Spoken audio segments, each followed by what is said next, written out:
आज का टॉपिक हमारा बहुत इंपॉर्टेंट है। मैं पहले भी इस पे 2 व्लॉग्स कर चुका हूँ कि दवाइयाँ जान ले लेती हैं और दवाइयाँ वाकई आपकी जान ले लेती हैं। अक्सर औक़ात पाकिस्तान में ये देखा गया है, हम अक्सर अस्पतालों में भी ऐसे मरीज़ देखते हैं जो ठीक होने के लिए दवाइयाँ खाते हैं, जो बीमारी ख़त्म करने के लिए दवाइयाँ खाते हैं, लेकिन उनकी बीमारी, उनका मर्ज़, उसके मर्ज़ की शिद्दत और उनकी तबीयत मज़ीद बिगड़ जाती है। वो क्यों बिगड़ जाती है, कैसे बिगड़ जाती है, आज की वीडियो में हम इस पे रोशनी डालने की कोशिश करेंगे और ये वीडियो आपके लिए इंतहाई इम्पोर्टेंट है। इसे एंड तक सुनिएगा ताकि आप इसको सादा अल्फाज में समझ पाएँ और अगर आप या आपके घर में भी ये गलती की जा रही है, तो आप इससे बच सकें। होता कुछ इस तरह से है कि हल्की सी बीमारी में हमारे यहाँ ये रिवाज पाया जाता है कि हम खुद से ही सेल्फ मेडिकेशन करना शुरू कर देते हैं और इसमें सबसे भयानक गलती ये होती है कि हम एंटीबायोटिक्स भी खुद से ही खाना शुरू कर देते हैं और हल्की सी इन्फेक्शन में, हल्के से प्रॉब्लम में या इवन के वायरल इन्फेक्शन में जिसमें एंटीबायोटिक्स की कोई ज़रूरत भी नहीं होती, हम उसमें भी हैवी एंटीबायोटिक्स खा रहे होते हैं और जब हम वो कुछ दिन खाते हैं और तबीयत मज़ीद बिगड़ जाती है, उसके बाद डॉक्टर्स के पास जाते हैं, हॉस्पिटल्स में जाते हैं, तो डॉक्टर्स के पास ऑप्शंस नहीं होती हैं हमें ट्रीट करने की, क्योंकि हम जो लास्ट लाइन की एंटीबायोटिक्स होती हैं वो फर्स्ट लाइन में खा चुके होते हैं, वो फर्स्ट अटेम्प्ट में खा चुके होते हैं, तो उसकी वजह से डॉक्टर्स को हमें ट्रीट करने में बहुत परेशानी होती है। इसके बाद और क्या-क्या नुकसानात होते हैं, उन पे भी नज़र डाल लेते हैं। कोई भी इन्फेक्शन होती है, कोई भी बीमारी होती है, तो हम क्या करते हैं, हम एंटीबायोटिक्स लेते हैं ताकि वो इन्फेक्शन ख़त्म हो और होता ये है कि वो इन्फेक्शन के साथ-साथ बहुत सारे साइड इफ़ेक्ट्स भी दे जाती हैं। सबसे पहले जाके वो हमारे बैड बैक्टीरियाज़ के साथ-साथ गुड बैक्टीरियाज़ को भी बाज़ औक़ात किल कर देती हैं। उनके किल होने से नुकसान ये होता है कि वो हमारे इम्यून सिस्टम का इंतहाई ज़रूरी हिस्सा होते हैं, वो हमारी इम्यूनिटी का हिस्सा होते हैं, वो हमारी इम्यूनिटी बढ़ाने में किरदार अदा कर रहे होते हैं। जैसे ही उनको जाके किल कर देती हैं तो हमारा इम्यून सिस्टम वीक हो जाता है, यानी हमारी इम्यूनिटी डिक्रीज़ हो जाती है। अब हमारा इम्यून सिस्टम छोटी-मोटी इन्फेक्शंस के अगेंस्ट खुद ही वर्क कर रहा होता है, ये कुदरती सेल्फ डिफेंस सिस्टम है। जब भी कोई जिस्म में इन्फेक्शन आता है, तो हमारा सेल्फ डिफेंस सिस्टम एक्टिव होके उसके अगेंस्ट वर्क करता है। लेकिन जब हम खुद ही दवाइयाँ खा के, खुद ही गैर ज़रूरी एंटीबायोटिक्स खा के अपने उन फ्रेंडली बैक्टीरियाज़ को भी किल कर देते हैं, अपनी इम्यूनिटी को खुद ही हम ख़त्म कर देते हैं,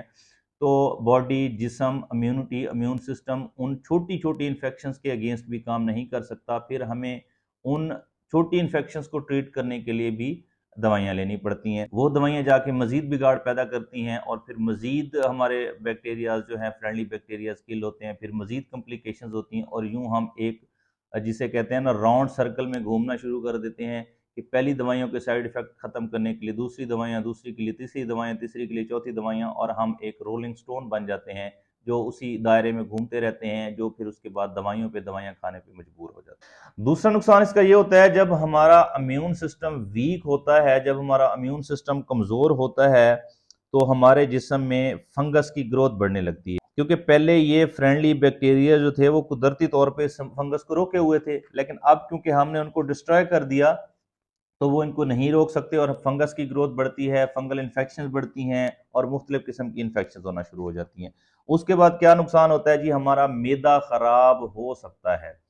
हमारे जिगर पे एंटीबायोटिक्स के बहुत बुरे असरात होते हैं, जितना आप सोच सकते हैं शायद उससे भी बुरे होते हैं।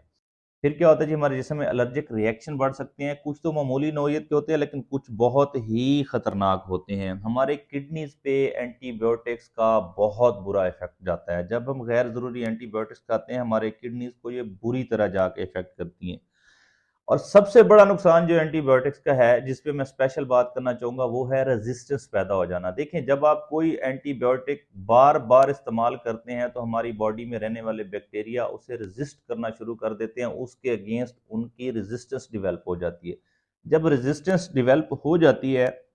तो फिर वो आहिस्ता-आहिस्ता वो वाली एंटीबायोटिक आपकी बॉडी पे रिस्पॉन्ड करना छोड़ देती है, इफ़ेक्ट करना छोड़ देती है और उसका नुकसान ये होता है कि बहुत जल्द बहुत सारी एंटीबायोटिक्स जो हैं वो आपकी बॉडी पे इफ़ेक्ट करना छोड़ देती हैं, जिससे आपके डॉक्टर को आपको ट्रीट करने में बहुत मुश्किल पेश आती है। और एक टाइम ऐसा आता है जब आप बीमार होते हैं, आपके मर्ज़ की शिद्दत बहुत बढ़ चुकी होती है, लेकिन आपका डॉक्टर बेबस होता है, वो आपको ट्रीट नहीं कर पा रहा होता, क्योंकि तमाम की तमाम या बहुत सारी ऐसी एंटीबायोटिक्स जो मार्केट में अवेलेबल हैं, वो आप एक्सेसिव यूज़ करके उसकी रेजिस्टेंस डेवलप कर चुके होते हैं और आपका डॉक्टर चाह के भी आपको उस वक़्त कोई एंटीबायोटिक नहीं दे पा रहा होता। क्योंकि उसकी रेजिस्टेंस पैदा हो चुकी होती है और वो आप पे इफेक्ट नहीं कर रही होती। डॉक्टर को बार बार आपकी एंटीबायोटिक्स चेंज करनी पड़ती हैं,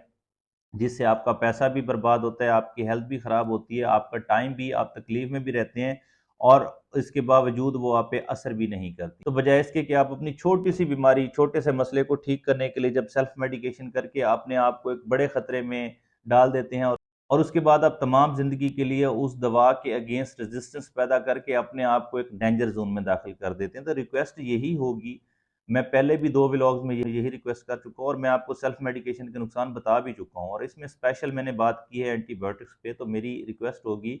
कि कोई भी दवाई बगैर डॉक्टर के कंसल्ट किए, बगैर डॉक्टर से पूछे मत खाएं, और स्पेशली एंटीबायोटिक्स तो बिल्कुल ही ना खाएं, क्योंकि आपको पता नहीं होता कि किस बीमारी में कौन सी एंटीबायोटिक खानी है। और अक्सर औकात ऐसे होता है कि आपको वायरल इन्फेक्शन होती है, वायरल फ्लू होता है, वायरल प्रॉब्लम होता है, और आप उसमें एंटीबायोटिक्स खा रहे होते हैं। वो एंटीबायोटिक्स आपके जिस्म में जाके जो तबाही मचा रही होती हैं, आप उसका तसव्वुर भी नहीं कर सकते, क्योंकि